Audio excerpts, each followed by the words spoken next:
letting me be here today. It's such an honor. And second of all, I want to thank all of the other speakers, because to be able to be up on this stage after or before all of you is so special to me. Especially, did anybody hear Aixa speak today and Auda?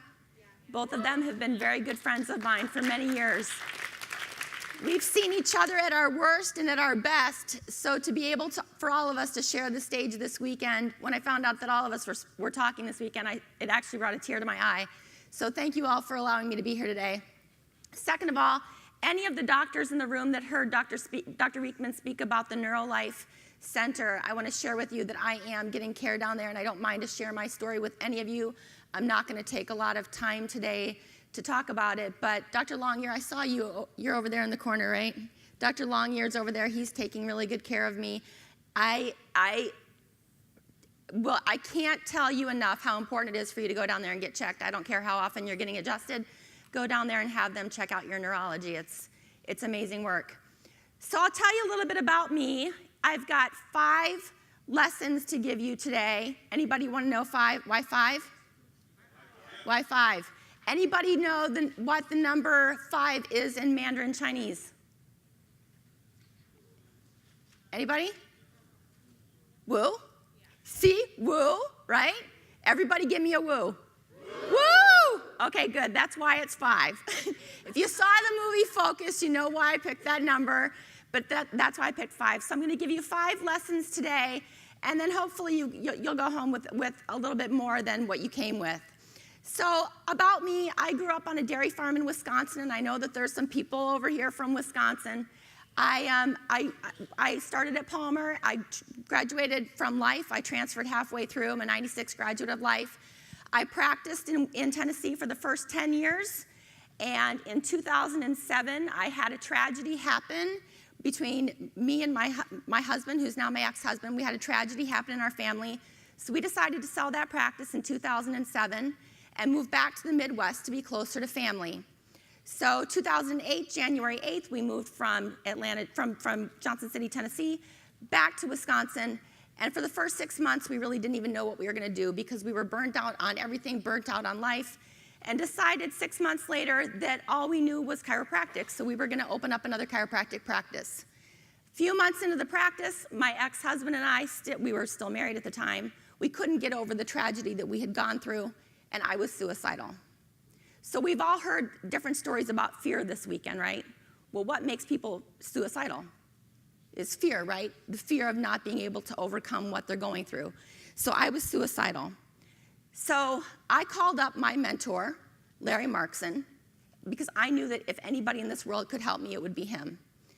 I called him up, and this is what he asked me. He said, "Dawn, do you have faith?" I don't know. I didn't grow up in a religious household. The only God that I knew was the one that told my dad to take away my Kiss albums because they were satanic worshipers. So I really didn't know what he meant when he said, "Do you have faith?" And he said, "No, do you know that there's something out there? That there's something that controls everything, like the universe?" And I said, "Well, yeah, I suppose." And he said, "Well, then you know that faith and fear can't coexist." And that's the one quote that kept me going. That kept me going on a daily basis, was knowing that as long as I had faith, I was going to make it through. So I grew my practice. I followed Larry. I did everything that he told me to do. And that's the lesson number 1, faith and fear can't coexist. Lesson number 2 is the 2 ways that he told me you could grow a practice. Number 1 is healthcare class. And even though there's a lot of doctors out there that say that they don't work, do you know why they don't work? Because they don't do them. Healthcare class, number 1 way to grow your practice. Number 2 is public speaking. So Larry told me, get out there and talk to everybody. Go to every organization, every company, every school, every place that you can go that's going to hear your voice, and talk to them. And I said, "But Larry, I'm afraid of public speaking."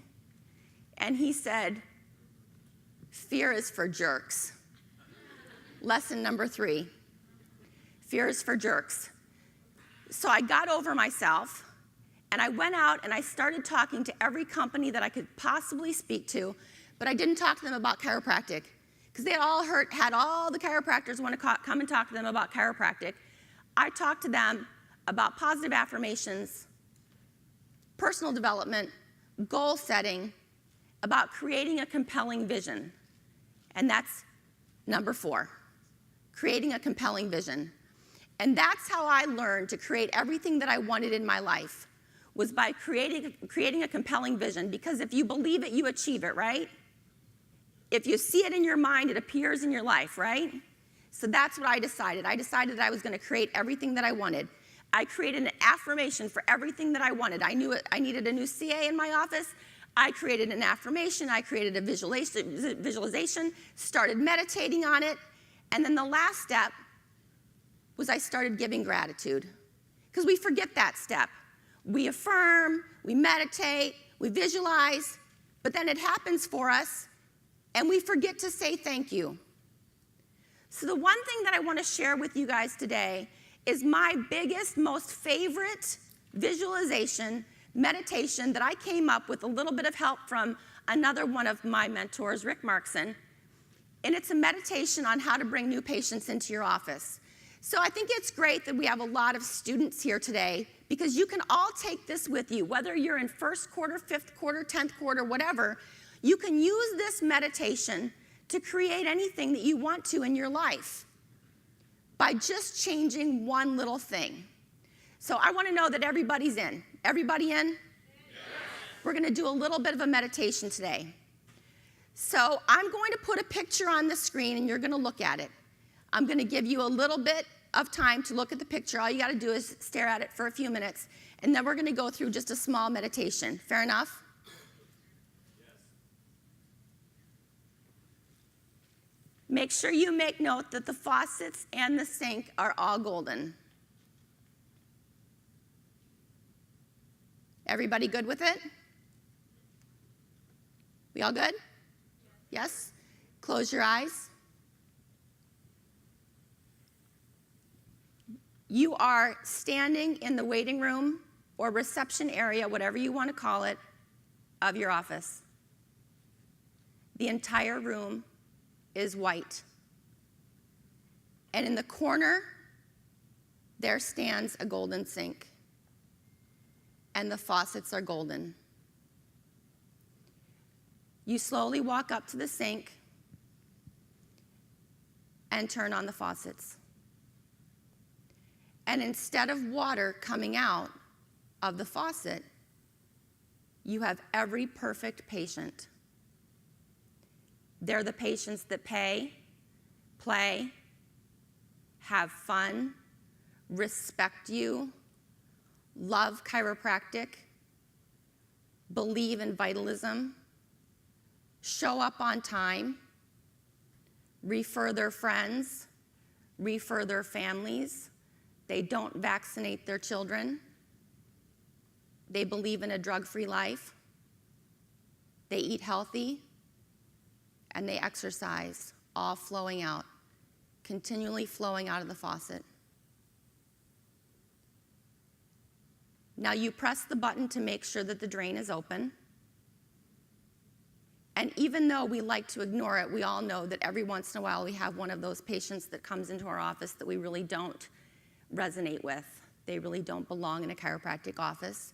So we're going to keep that drain open. And every patient that isn't in alignment with your belief system is going to flow out of the drain.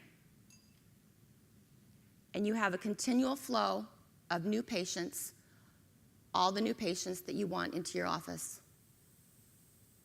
You leave the faucets on. You walk away from the sink, through the entryway into your clinic, and you begin your day. Open your eyes. Everybody got it? One last thing to add, I need every single one of you to stand up. Arms up in the air. Thank you, universe.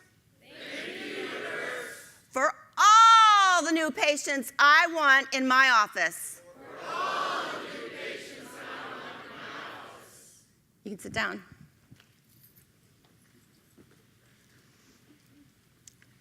So along with that, I coach other chiropractors in practice, and one of the things that I don't believe in is numbers.